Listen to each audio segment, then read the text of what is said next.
अंकुशवा अंकुशवा तोरा सुनात नहीं खे दुआर पर कबेले के तो घंटी बजा होता एकदम जाते नु भाई जहाज पुर जाई दिन भर खाली हाला करत रहेलन।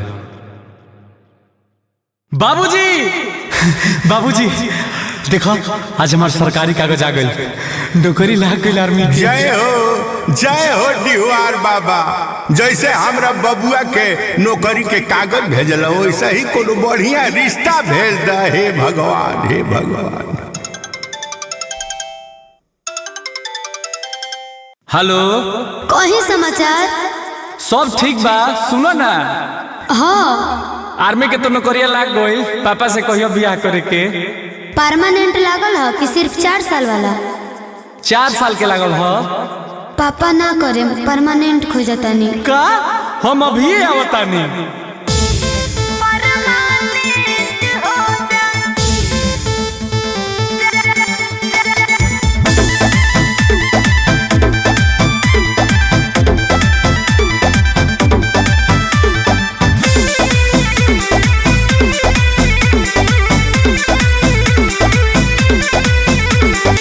लाग गइल जब सरकारी सनम हो, तोहरा के बड़ी खुश राखब हम हो। लाग गइल जब सरकारी सनम हो, तोहरा के बड़ी खुश राखब हम हो। ए जानू अब तब तो हमरा मम्मी के हो जाए। 4 साल बाद कैसे ढोबब बोझा जानू परमानेंट हो जा। 4 साल बाद कैसे ढोबब बोझा जानू परमानेंट हो जा।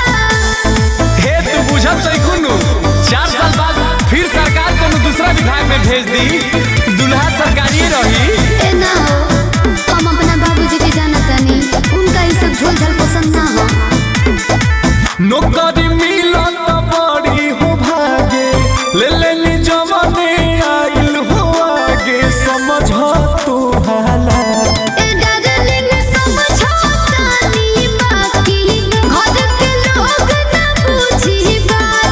हमारा खातिर लइका तुइए दिन पबड़ुए खो जा। तो तू ही कहब करी कोना देवता के पूजा। 4 साल बाद कैसे ढोबब बोझा जानू परमानेंट हो जा। 4 साल बाद कैसे ढोबब बोझा जानू परमानेंट हो जा। वाई हो दादा, सब हमार दौड़ल धूपल पानी करबू का?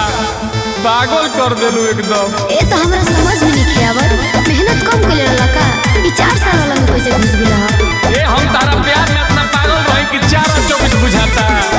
अच्छा म्यूजिक बाय आर्या शर्मा।